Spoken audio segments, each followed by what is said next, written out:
Climate change, that word is everywhere at the moment. सारी दुनिया इसके बारे में बात कर रही है. आज के दौर में बड़ा मसला वॉर नहीं, पेंडेमिक नहीं और ना ही रिसेशन है, क्योंकि ये सब तो किसी ना किसी तरह से सॉल्व हो सकते हैं. लेकिन उस वक्त जब दुनिया बाकी रहेगी, और दुनिया उस वक्त बाकी रहेगी जब हम क्लाइमेट चेंज को लेकर सीरियस होंगे. चलिए बात करते हैं क्लाइमेट चेंज की, जो इस वक्त का सबसे बड़ा मसला है. This is the story of our planet. For centuries earth का क्लाइमेट बैलेंस रहा. रिवर्स, माउंटेन्स, ग्लेशियर्स और फॉरेस्ट सब एक हार्मनी में काम कर रहे थे.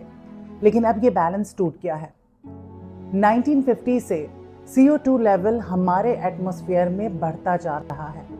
साइंटिस्ट का कहना है कि इसकी वजह human activities, industries and the choices we make every day, और इसी वजह से क्लाइमेट चेंज हो रहा है. And today we call it global warming, the greatest challenge of our time. Climate change means a long-term shift in temperatures and weather patterns. Yes, ज़मीन का climate naturally change होता है. But what is happening now is very different. The burning of fossil fuels, coal, oil, gas, deforestation and pollution. इन सब ने air को fill कर दिया है ग्रीन हाउस गैसेस से, जैसे कि कार्बन डाइऑक्साइड और मीथेन. और ये हमारे एनवायरनमेंट में हीट को ट्रैप करती हैं और टेम्परेचर बढ़ जाता है 10 डिग्रीज. लगता है बहुत कम है, पर तबाही बहुत फैला देता है. बिल्कुल ऐसे ही जैसे एक कंबल जो रात को हमें गर्मी देता है, लेकिन अब ये कंबल इतना मोटा हो गया है कि जमीन का दम घुटता है. 1988 में यूनाइटेड नेशंस ने इंटर गवर्नमेंटल पैनल बनाया क्लाइमेट चेंज पर, IPCC, जिसमें बताया गया कि global temperature is rising, glaciers are melting, seas are swelling. फिर 2015 में the Paris agreement called on nations कि वार्मिंग को लिमिट किया जाए under 2 degree. But emissions have continued to rise. दुनिया को कहा गया था वक्त कम है, लेकिन दुनिया ने एक ना सुनी. Europe now faces record breaking heat waves. Africa face कर रहा है abnormally low rain, shortage of water, thirst and starvation. North America जल रहा है devastating fire से. एशिया विटनेस कर रहा है stronger storms और heavier flood. Climate change is not tomorrow's story. It is unfolding today. Pakistan का ग्लोबल एमिशंस में सिर्फ 1% कंट्रीब्यूशन है. Yet, according to the Global Climate Risk Index by German Watch, Pakistan rank करता है among the top 10 most vulnerable countries on earth. बल्कि 2025 में number 1 पर आ गया है.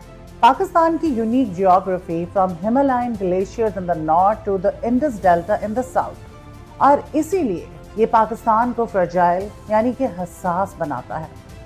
कसूर सबसे कम, लेकिन सजा सबसे ज्यादा. ये है पाकिस्तान की कहानी. ये बात है अगस्त 2022 की. Pakistan faced its deadliest climate disaster, monsoon rains, जो कि तकरीबन 3 टाइम्स ज्यादा थी नेशनल एवरेज से, और इन रेन्स ने डुबा दिया 1/3 ऑफ द कंट्री. 1700 से ज्यादा इंसानी जानें चली गईं. Over 33 million people were affected. At least 600 बच्चे जो कभी घर ना लौटे. Nearly $30 billion in damages were reported.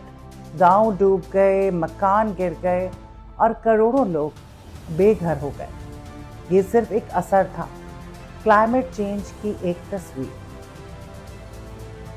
Floods के बाद फैमिलीज कैंप्स में रहने पर मजबूर थी for months. Homes were lost. फसलें तबाह हो चुकी थी.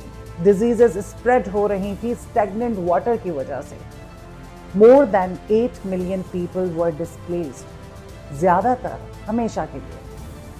वर्ल्ड बैंक ने वार्न किया था कि 2050 तक तकरीबन 7 लाख पाकिस्तानी एनुअली डिस्प्लेस होंगे एनवायरमेंटल डिजास्टर्स की वजह से. सोचिए, हर साल एक नई हिजरत, एक नया घर छोड़कर निकलना. याद रखिए, क्लाइमेट रेफ्यूजीज बॉर्डर नहीं देखते।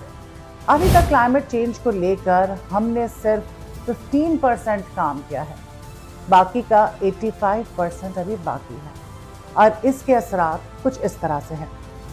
हिमालयन ग्लेशियर्स जो इंडस रिवर को फीड करते हैं शायद खतरनाक हद तक श्रिंक हो जाए। पाकिस्तान का एवरेज टेम्परेचर जो कि 25 to 27 डिग्रीज है, हर साल 0.5 बढ़ जाता है और 6 साल तक ये टेम्परेचर 30 से 32 डिग्री हो जाएगा। कराची 52 डिग्री पर तप रहा होगा, लाहौर 50 और इस्लामाबाद 48 to 49 पर। जब इतना टेम्परेचर होगा तो लोगों का घर से बाहर निकलना मुश्किल हो जाएगा, लोगों का काम करना मुश्किल हो जाएगा। बिजली की डिमांड इतनी ज्यादा बढ़ जाएगी कि उसको पूरा करना नामुमकिन हो जाएगा। सोचिए, कराची में एक्सट्रीम हीट वेव्स और Lahore could claim thousands of lives। Agricultural production में fall by 20 to 30%, risking mass hunger. लाखों लोग शायद क्लाइमेट रेफ्यूजीज बन जाएं, पानी और शेल्टर की तलाश में। अब की बार भी 2025 के फ्लड्स में Pakistan suffers ₹409 billion in damages. Agriculture sector hits hardest with ₹302 billion loss. अगर आज भी हमने कुछ नहीं किया तो पाकिस्तान 2030 तक एक नई जंग लड़ रहा होगा। जंग पानी की, जंग खाने की, जंग जिंदगी की। But Pakistan is not alone. Every nation is connected to this crisis. IPCC ने इसको कोड रेड फॉर ह्यूमैनिटी का नाम दिया। यूरोप के जलते फॉरेस्ट से लेकर अफ्रीका की ड्राई फील्ड्स, अमेरिका के hurricanes to South Asia's flood, this is one shared battle. वो जंग जो हम सब लड़ रहे हैं। याद रखिए, क्लाइमेट चेंज की कोई सरहद नहीं होती, लेकिन इसका असर हर सरहद तक पहुंचता है। पाकिस्तान वो मुल्क है जो मुश्किल हालात से लड़ने की ताकत रखता है। From the farms of Punjab to the mountains of Gilgit, communities are fighting back. Trees are being planted. बहुत से प्रोजेक्ट्स जैसे कि the 10 billion tree tsunami पर काम हो रहा है। Renewable energy is slowly growing. Young Pakistanis are raising their voices in global forums. लेकिन अवाम अकेले ये सब कुछ नहीं कर सकती। सर्वाइवल के लिए बहुत कुछ चाहिए, जैसे कि international climate finance, renewable infrastructure, better urban planning and global responsibility. अभी भी वक्त है। अगर हम बदलें, अगर हम एनर्जी बचाएं, दरख्त लगाएं, अपने शहरों को तैयार करें, तो हम अपनी ज़मीन को बचा सकते हैं। लेकिन इन सब के लिए हमारी गवर्नमेंट को कुछ करना होगा। हम अकेले ये सब कुछ नहीं कर सकते। From the glaciers of the north to the deserts of Sindh, Pakistan खड़ा है फ्रंट लाइन क्लाइमेट चेंज को लेकर। फ्लड्स ने घर तबाह किए हैं, होप्स नहीं। तूफान ने दीवारें तोड़ दी हैं, but not the spirit of its people.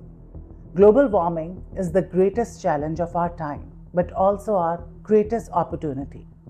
हम जैसे 2030 की जानिब बढ़ रहे हैं, humanity faces a choice, and that is, will we continue to warm the planet, or will we warm our hearts to save it?